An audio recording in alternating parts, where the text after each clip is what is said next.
Hello, everyone. Charles Watts here. Welcome back to Inside Arsenal, where you can see I'm joined by James Benge for this week's Inside Arsenal Extra Time. James, how you doing, my friend? You all good? I'm very good. A little bleary-eyed. Not that I was celebrating or anything last night, but it was a exciting and tense occasion, wasn't it? It was. I'm pretty bleary-eyed, and I was celebrating last night. I had a very, very good day. It was a lot of fun, and yeah, result going your way always helps. It was. I mean, we're just talking off camera just then, wasn't it? It was kind of a bit of a strange derby, I thought. Obviously, the results all that matters, and I thought Arsenal played very well. I thought Arsenal fans were very good, but I just didn't feel like Tottenham were up for it at all, from their players to their fans. It was just I don't know what it was, but yeah, on the whole, it was a great day for Arsenal. Really important one as well, wasn't it? On the back of the two cup defeats, just absolutely had to find a way to win that game, and I thought the way they did it, albeit against a very, very average Tottenham side on the day, they're still going behind and being able to sort of come back and fight back and get the win. Given the week that they've had, it was a big result for Arsenal. Oh, really big, and I was really full of admiration for the way that Arsenal kind of refused to let the story happen. That was what we thought it was going to be, didn't we? I think when Son was a pretty underwhelming shot, like shanked in off Saliba, I think everyone could see that, or everyone felt like, even though that Arsenal maybe were going to get a goal, it felt like a game where it was going to be, Arsenal don't make their dominance count. Arsenal don't don't put away their chances. And it just felt like the players from front to back said, no, that's not who we are. Took control of the game. And yet they still managed to do all those things. They still managed to waste all those shots. One of those brilliant games where you have to throw the XG out of the window because Arsenal must have had 2-3 prime opportunities that they didn't even turn into shots.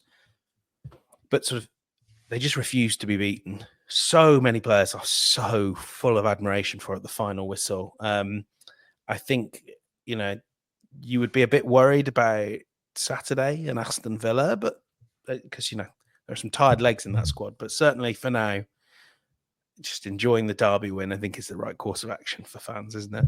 Yeah, I think there's a lot of people who've been enjoying it. I mean, you always enjoy a derby win, don't you? But I think, again, sort of the context of the week and the disappointment that Arsenal have had in those two cup competitions, it just kind of adds to this. I think it's probably a sense of relief as well. I think we all knew what was coming had that result gone against Arsenal yesterday, and what the narrative had been, what the mood would have been like. There was a lot of pressure on them to go out there and find a way to win that game if there wasn't. And that's what I agree with you. I think the sort of sense of admiration for the way they turned it around after going behind. And they would have certainly felt the weight of that pressure. Imagine when they were walking back to the centre circle after Son had scored that goal, and they were just thinking, "Oh God, here we go again." And they could have easily let that sort of affect them, I thought, but they responded in the right way. I think Mikel, you could see how happy Mikel was. He knew how big that was after the game, wasn't he? You could see what he was saying, how happy he was in it, and there was definitely a sense of relief around the place. I felt that as I walked out the stadium afterwards. And you get all the celebrations as always when you beat Spurs and you come out and everyone's there. But there just was a real sense of everyone looking at each other, just like, thank God we did that. There was a real sense of belief. Everyone knew how important that was, especially after Liverpool dropped points 24 hours earlier, which kind of added to the pressure a little bit on Arsenal. They had to take advantage of that. So, yeah, all in all, very, very good day. Very, very good. I loved, like what you were saying about Arteta. When he came into the press conference, I don't think I've ever heard him call his team sensational before. One of the most glowing descriptions, certainly, that he's ever given about this team. More glowing about this game than when they were running 5 goals past Chelsea and West Ham and all those players, because I think he was so enamored with the character of that team. And you saw that in different ways. The guy we've got up on screen now, Leandro Trossard, let's not make any bones about it. Before he scored that goal, it was, this was a behind your sofa sort of performance from Trossard. Everything was going wrong, but he kept going and he scored. Miles Lewis, Gabriel, wonderful. Rice was puffing from about the 14th minute. Just kept finding those energy reserves, and then Miles Lewis Skelly. Wow. Yeah. This kid's unbelievable. Yeah, that was some performance. We'll talk about Lewis Skelly a little bit later on, but that was some performance from him.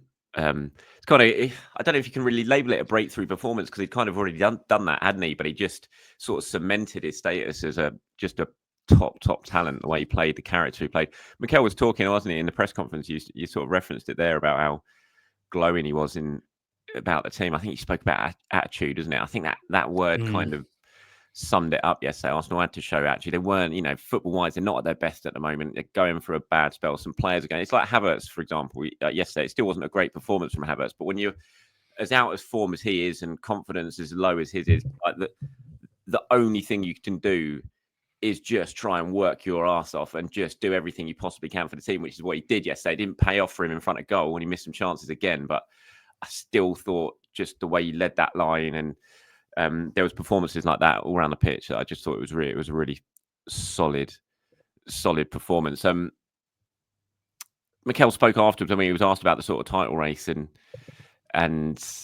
what it could mean. I mean, how do you view it now? I think I've got the league table here somewhere. Let's just bring it up. I mean, it is tighter than it certainly has been in a while. I mean, 4 points. I can't remember the last time it was down to that sort of gap. It feels like it's always been around, sort of hovering around the 9 to the 7 to the 6s, but down to 4 now, albeit with a game in hand.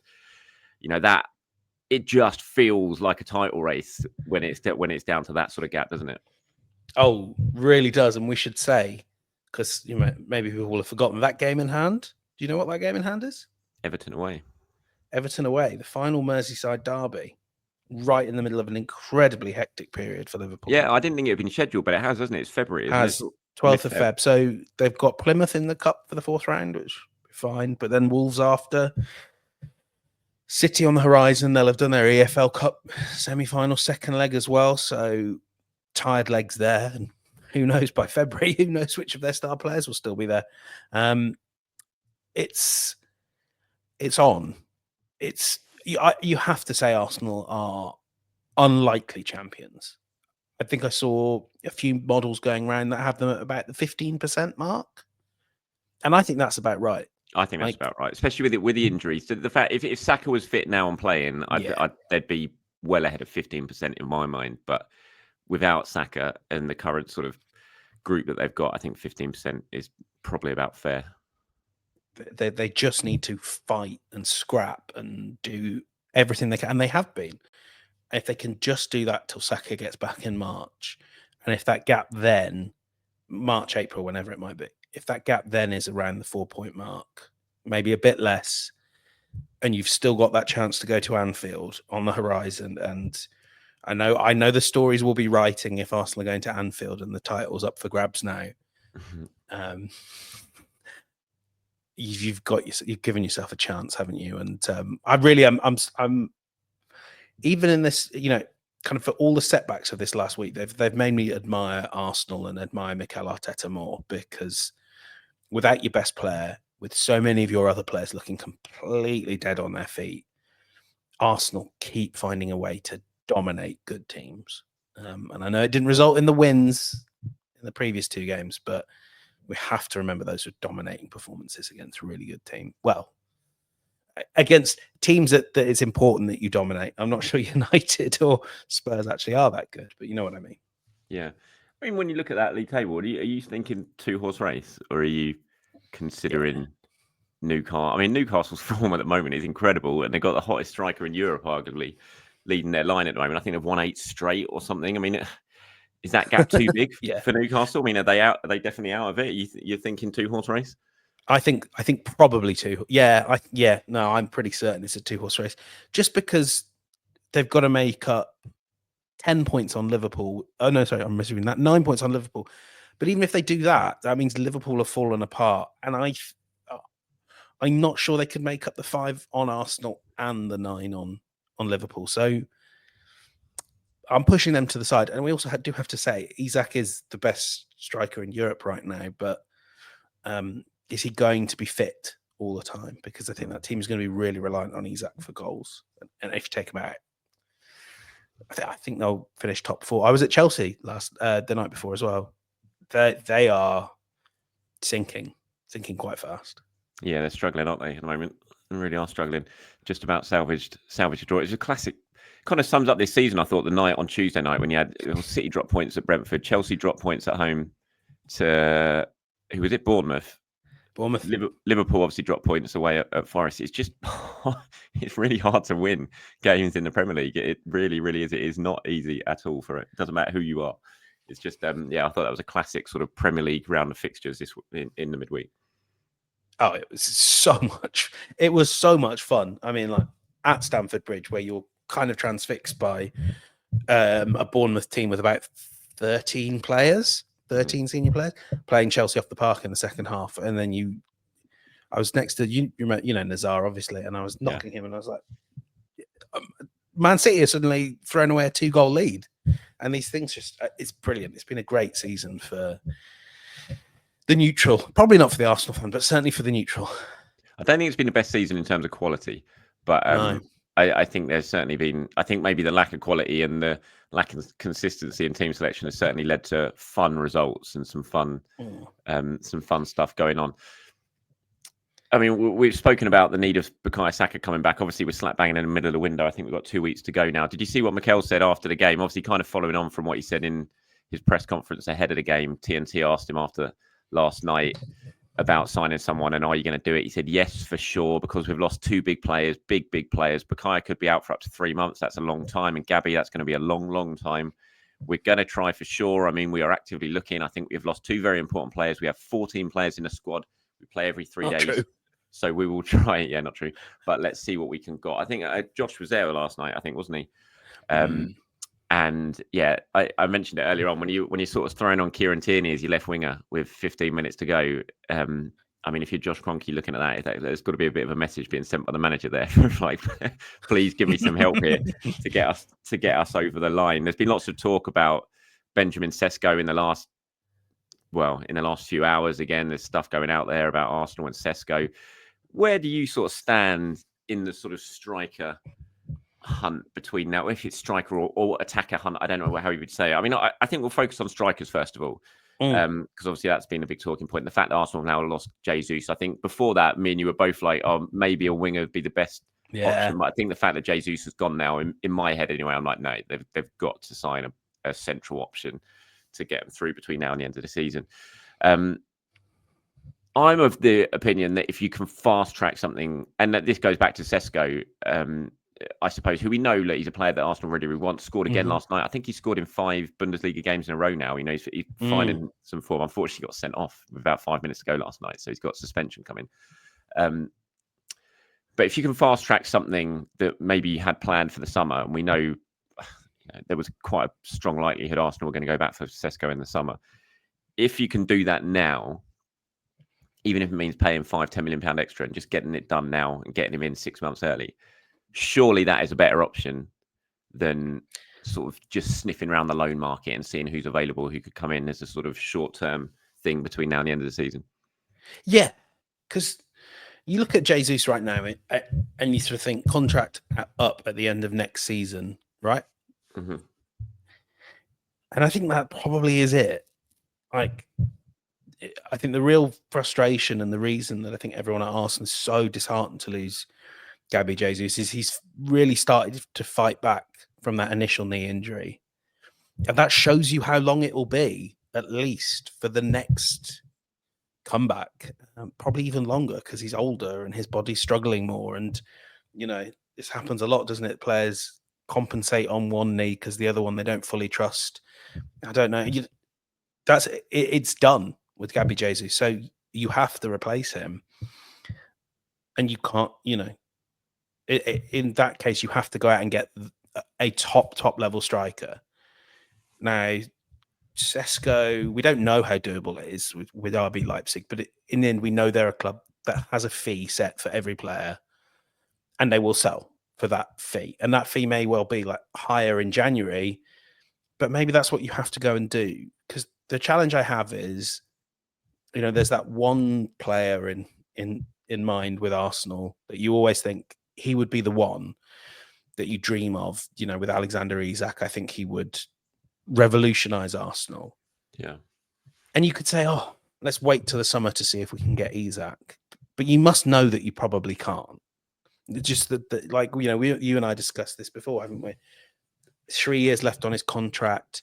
Even if Isak makes a fuss, Newcastle can just hold on for another year. It obviously looks like they're getting Champions League football, which means less pressure from a PSR perspective, less pressure just because their stars want to go and play Champions League football. I think at some stage, and this is what we were talking about last week with Kvaratskhelia, and it certainly is still disappointing that Arsenal weren't in the race for that player. Sometimes you've just got to say, right, now is the time we have to make our move. We have to get a striker now. And if that means accepting that Alexander Isak might not play a game in an Arsenal shirt, and you take the second or third best option available to you, you probably have to do it.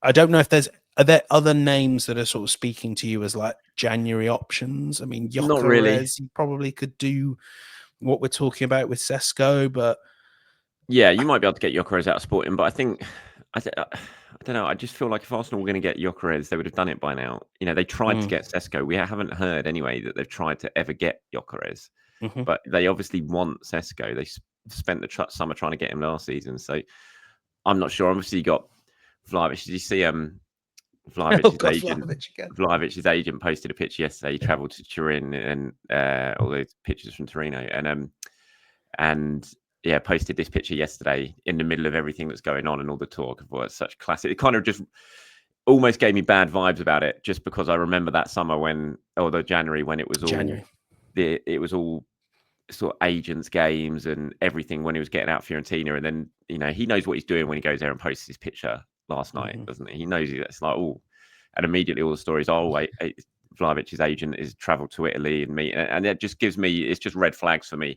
He is an option, maybe, but he would be that classic loan option till the end of the season. He's not someone I'd want Arsenal to buy. They don't want to sign Vlahovic on a permanent basis. I'm absolutely sure of that, and that's not from any information I've been given. That's just from in my head. You just can tell they don't. He's not someone they would consider permanently, I don't think. Sesko, we know they really like and have put a lot of work into. And so if it is a case of paying £10 million extra now and getting him out of Leipzig, and as you said, Leipzig are a club that will sell. He's not impossible to sign, I don't think. Even in the halfway stage of the season in January, I don't think he's impossible to sign. I think if you can sell it to him in the summer, obviously they couldn't. He was like, no, for my career, I think I'm going to stay for another extra year. But if you can say to him, look, I know this is maybe 6 months earlier than you would have wished, but we really do need you now, and we're willing to pay the money that Leipzig want to get you out. Come here, you're going to play. And I just think the way he is a striker, he's perfect for what Arsenal want, clearly, because you can see they're playing Kai Havertz there at the moment, and Sesko just fits the bill to come in and be the guy that you sort of share with Havertz. So it just makes an awful lot of sense to me. If it's a deal you can get done this month, which I'm sure it is, with enough sort of financial power, then it just seems like the right option to me at this time. And you know what I love about him projecting how he would fit in at Arsenal? There was that moment, wasn't there, just after Martinelli came on, where he's bursting into the box, and you can defend the choice he made to not take a shot, because you probably didn't see the replays from it. But sort of every moment that the ball's at his feet to take a shot, there's a defender in the way. So he sort of runs out and takes the corner, and it's understandable, but sometimes I think you need someone in your squad who will just go, well, if I absolutely muller this at goal, it might go in, it might deflect. If Sesko hits it as hard as he can, it might just send the defender into the goal as well as the ball. And I think someone with a bit of a shoot first mentality like Sesko has would be very helpful. It's very needed. That's very needed in this Arsenal squad. I mean, look at Trossard's goal yesterday. Yes, it was a goalkeeping error, but that's just a reward for having a shot, isn't it? There's so many times we'd see a player of Arsenal, and we have seen a player in that position, certainly in recent weeks, who opt not to shoot and will just sort of cut inside and try and find a player. But he had a go and he got rewarded for it because the goalkeeper made a mistake and couldn't keep it out. And they definitely need more of that in this squad. There's not enough players who will just, like you say, in a very in those sort of terms, just literally just leather it. And it's not exactly the most beautiful sort of football, but it's what you need. And I think this squad definitely lacks that sort of player. He can play with both feet as well. He's brilliant in the air. He's got a huge jump on him. And when you look at how Arsenal kind of play with Havertz in that 9 position, you feel like Sesko can kind of do everything that Havertz does, but he's clearly, I think, going to have better luck in front of goal. I think he'll score. I mean, what's he got this season? I was having a look. I think he's on 13 goals in 25 in all comps this season. Yeah, 8 in the Bundesliga this season, but he's not played a lot, like 1,200 minutes. Yeah, he massively overperforms his expected goals. But when you see the shots, you think he's a good finisher. He might probably not going to score. Not it wouldn't take it as a granted that he will come in and almost double his XG like he's doing this season. But he hits the ball ferociously and really makes it quite hard for goalkeepers to do much. I mean, I know this is a very nerdy stat, but he always sort of adds what they call shooting goals. So there's sort of the XG of the position you're taking the shot, and then there's where the ball hits the net and the speed it's going. And he does that. He is a player that forces goalkeepers to make big saves. So yeah, someone's got to come in at striker. Sesko, you could make available, and like you say, there's no other obvious guy. There's just nothing out there, and there's no one in the academy. It feels like the right move, and it then feels like it's sort of incumbent on Arsenal to do it earlier, in the knowledge that it's also still not going to be like £100 million signing. We're maybe then talking something that goes up towards 70, kind of the going rate. Yeah, no, I agree. And he'd been arriving in form, which is good. 6 goals in his last 7 games, only 21 as well. He fits the profile. I think he's definitely, for me, he's the guy. If they can get him this window, it just feels like the right move, I think, considering how much they clearly want him and how much work they've put into him. If Leipzig really put their foot down, say no, it's not happening, you're going to have to wait until the summer. And what other options are there really around at the moment? Because you're not getting Isak. It's just absolutely not happening. Vlahovic, maybe. I think Juventus have they completed the Moani signing yet, or is it's on the verge of being completed? He's already at the airport, isn't he? That thing Italian clubs do where they post sort of pictures of the medical and all that. It's happening, yeah. So that's happening. So maybe that does open up an opportunity for Vlahovic, maybe on some sort of loan until the end of the season. Which I'm not big. I've never been a big fan of his. I have to admit, but again, it's kind of needs must in this situation. If there's no one else kind of around, maybe. But it just feels a longer term option of Sesko to me just feels like the option that Arsenal need to go and really, really push for between now and the end of the window. Yeah, you'd be wasting your money on Vlahovic. Takes penalties. It'd only be a loan, though, wouldn't it? It would only be a loan. But it's still money, isn't it? It's money. It's still money, yeah. Wasted. It's still money. I think with Sesko and Vlahovic, actually, they'd be cup tied in the Champions League, wouldn't they? Wouldn't be able to play in the Champions League. Is that still a thing? Cup tied in Champions League? I think it probably. Remember when Arsenal signed Aubameyang and he couldn't play in the Europa League that season for the second I signed him in January. Did they then change that though off the back of Aubameyang? I don't know, but that was an issue. That was because Arsenal kind of made themselves weaker in that because they got rid of Giroud that month in January, brought in Aubameyang, and then Aubameyang they had no Giroud to play in the knockout stages of the Europa League, and they couldn't play with Aubameyang either. So it kind of made themselves weaker in the European competition with that signing for that season. It cost them as well in the when they went out in the semi-final. Oh, just looking here though, it sounds like off the back of that Aubameyang deal and Coutinho as well, that they changed their cup tied rules and removed it entirely. That's in 2018. Here we go, UEFA.com. That's very good, UEFA.com. January signings. Clubs are allowed to register a maximum of 3 new eligible players since 2018-19. It no longer matters whether those players have already played in the competition for another club. So yeah, they could register him. I don't know if they'd have to do that weird number thing they did with Mkhitaryan. Remember, he had to wear 77. Yeah. Okay, so that is that would be a bonus as well. Anyway, we shall see. 16th of January. What do you reckon? Between when are we probably going to revisit this? Probably be next Thursday again after Champions League, isn't it? We'll do this in 7 days' time. What do you reckon? Arsenal make a sign in between now and our next meeting? I think it will go to the 31st. Do you? I do. Can you afford to do that when you've got no strikers? Basically, It's not. Can you play games and sort of really sort of? You are gambling, aren't you? I mean, if you're ever just gonna rush something through and try and do it as quickly as You've possible, got City as well on the second. Yeah, this kind of has to be the time, really, doesn't it? Maybe not the third now. He's suspended now for Leipzig as well, so he can't play in the next game. Come on, Dan. Just can't do it. I mean, I certainly wouldn't expect anyone to be in place for that Wolves game the weekend after next. It may well be approaching the finishing line, and maybe I'm being a bit pessimistic when I say the 31st because I hadn't quite twigged that Man City was so soon after, and I think that does add a degree of pressure because you've got to. Feels like a game where you're going to want to be able to bring on an attacker in the last few minutes.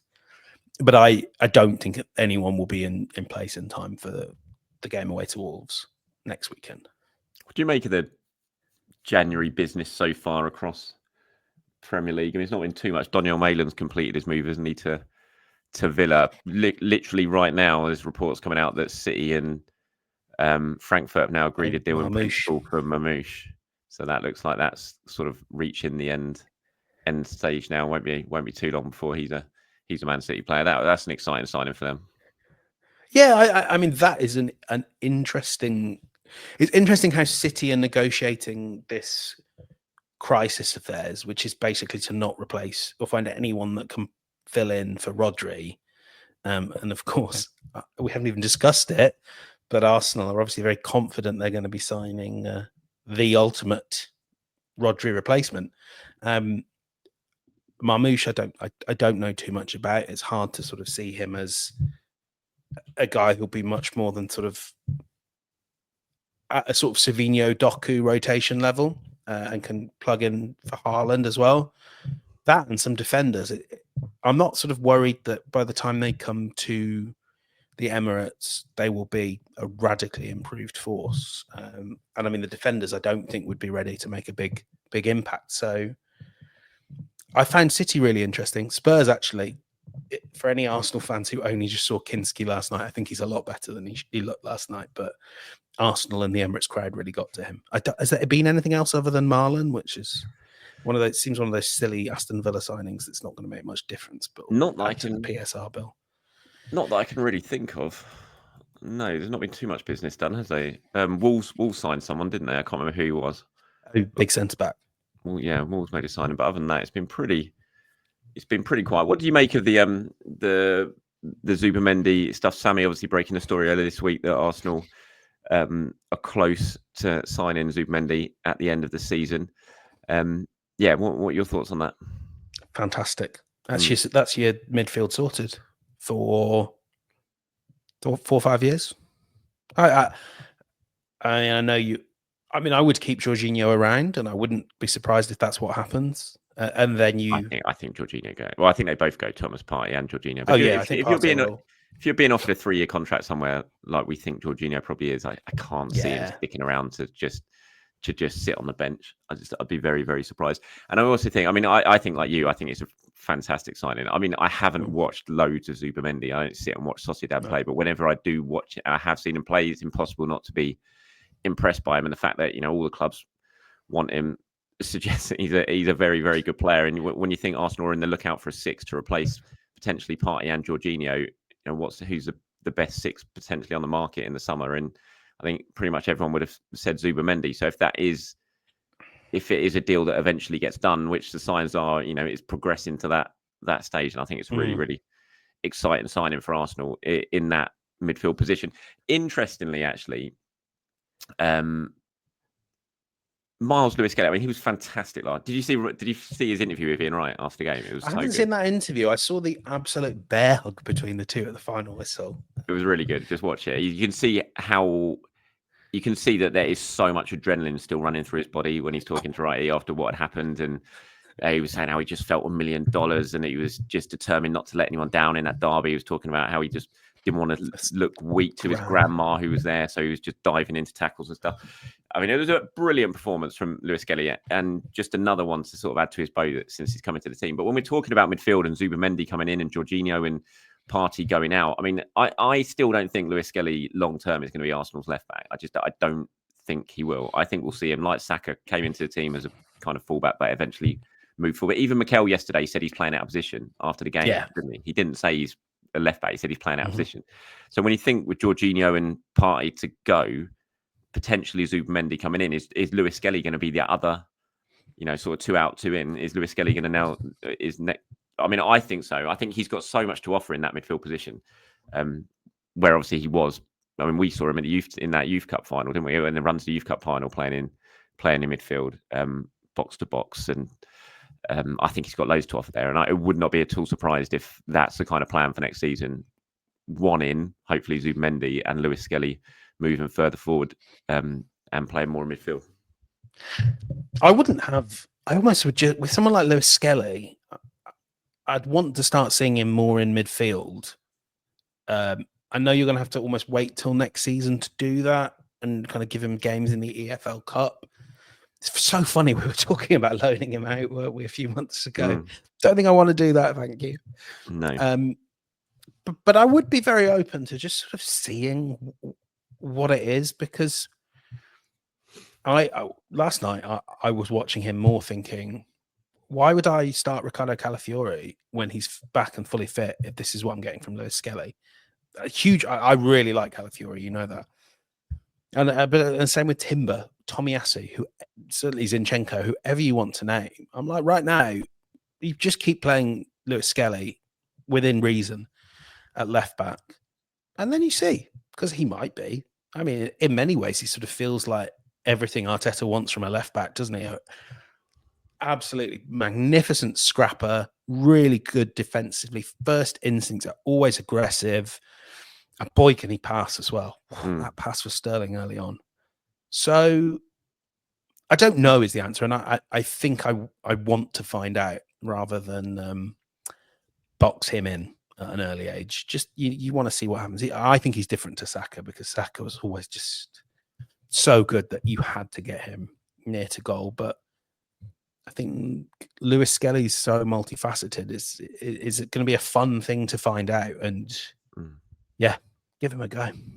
I just love his character and his personality. Even the things, there on the screen, shushing the Spurs fans. He's just not. Yeah. He's not afraid. He doesn't act like an 18-year-old kid, does he? Even from back in, remember the Man City when he came on his debut, and he was up in Haaland's face at the end of the game and everything like that. And Haaland was like, "Who are you? Who are you?" I think he probably knows who he is now. He's just the way he's taken to senior football, first team football, is absolutely sensational. Like you said, one long ago, we were talking about probably not going to get any minutes between now and the end of the season. Loan might be best for Lewis Skelly.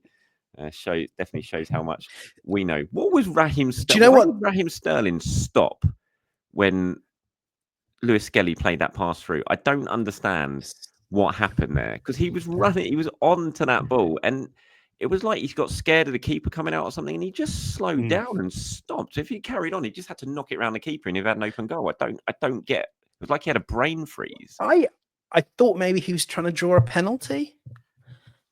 I thought Raheem Sterling, especially, and I had this with Gabriel Martinelli last week. You're just seeing these players, and you're like, why are you not properly trying to round the keeper? Like, if Sterling keeps his run going, he has sort of all the momentum to go around Kinski's left.